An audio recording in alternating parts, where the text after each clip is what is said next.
Happy Thanksgiving, everybody. Just finishing up some thank you notes of my own. These past several months personally for me have been horrible and wonderful. Being diagnosed with a recurrence of colon cancer and having to go through radiation and chemotherapy has been tough at times, but people have been fantastic. I've been overwhelmed with encouraging notes and cards and emails and food and gifts. So I'm sliding into this Thanksgiving holiday brimming with gratefulness. Cancer is a terrible disease, and I'm guessing that everybody watching this knows somebody who's been affected by it.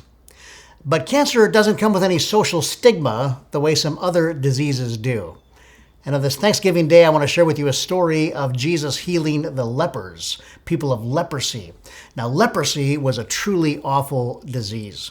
It began as a skin disease where people would have blemishes and boils, but then it would actually go to decay of the human body. People with leprosy would lose fingers and toes and lose their voice box and eventually lose their life. But it wasn't just physical debilitation. There was a social and spiritual stigma attached to leprosy. People with leprosy were considered unclean. They had to move away from their families. They had to live in isolation. So imagine not just the physical pain and debilitation of a disease, but imagine not being able to be with the people you love and the people who love you. Imagine not being able to experience the healing power of physical touch. That was the case of these lepers as we open up the story today in Luke chapter 18, beginning with verse 11. Now on his way to Jerusalem, Jesus traveled along the border between Samaria and Galilee. As he was going into a village, 10 men who had leprosy met him. They stood at a distance and called out in a loud voice, "Jesus, Master, have pity on us." 10 men living in isolation, living in a leper colony, stood at a distance. Of course they did. It's all they could do. And they thought, maybe Jesus is our last hope. The story goes on, when Jesus saw them, he said, "Go show yourselves to the priests." And as they went, they were cleansed. Curiously, Jesus does not heal them on the spot. He tells them to go present themselves to the priests. Now a doctor could declare someone healed, but only a priest could declare someone clean. It's an act of faith for them. Jesus is challenging them. Will they believe enough to be able to go to the priest, even though in that moment they still have leprosy? And they do. They go to the priest, and on their way, while they're traveling, they are healed. Their boils and blemishes smooth over. Fingers and toes are restored. Their voice returns, and they literally go from death to life. They can move back home with their families. They can hug their children once more. This is a monumental miracle. The story goes on that one of the lepers healed decides he needs to go back and give thanks to Jesus for being healed.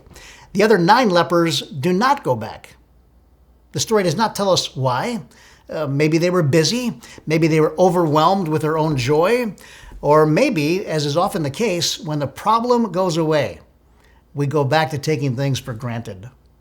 But the one leper returns, and in verse 16, he threw himself at Jesus' feet and thanked him, and he was a Samaritan.